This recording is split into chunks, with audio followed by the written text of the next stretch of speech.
Today we're diving deep into the minds of two of the biggest brands on the planet, Apple and Nike. We're not talking about their products, we're talking about the psychology they use to make you need their products.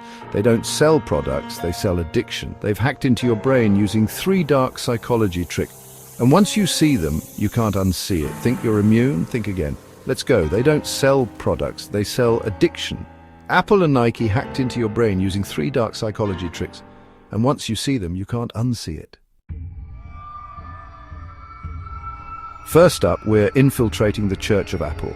Ever notice how Apple products feel different? It's not just the sleek design or the fancy tech, it's the aura, the vibe, the feeling that you're joining something exclusive, something special. Apple has mastered the art of scarcity. Remember the lines for the first iPhones? People camped out for days, just for the chance to be one of the first to own the future. That's not an accident, that's calculated hype. And then there's the unboxing, the minimalist packaging, the satisfying click of the box. It's a ritual designed to make you feel like you're opening a treasure chest. It's like Apple's telling you, welcome to the club, you've made it. And don't even get me started on the Apple logo. It's not just a fruit, it's a status symbol. It's a badge of honor that says, I'm part of the tribe, I'm in the know. Apple has created a sense of tribal belonging, a cult-like following of people who believe they're part of something bigger than themselves. Next up, we're stepping onto Nike's court, where they're playing a whole different ball game. The game of your aspirations. Nike doesn't sell shoes and sportswear. They sell the feeling of achieving your dreams. They tap into your pain points, your insecurities, and then offer you a way out through their products. Remember those iconic "Just Do It" ads? They're not just about sports. They're about overcoming challenges, pushing your limits, becoming a better version of yourself. They show you athletes struggling, sweating, pushing through pain, and then achieving greatness. And they make you believe that if they can do it, so can you. All you need is a pair of Nikes. They make you associate their products with success, with transformation, with the feeling of conquering your goals. It's brilliant, it's manipulative, and it works like a charm.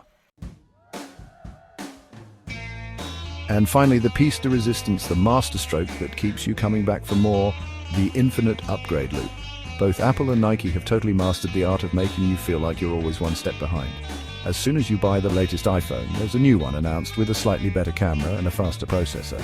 And as soon as you cop those new Jordans, a limited edition colorway drops that you just have to have. It's honestly a never-ending cycle of engineered dissatisfaction and, FOMO.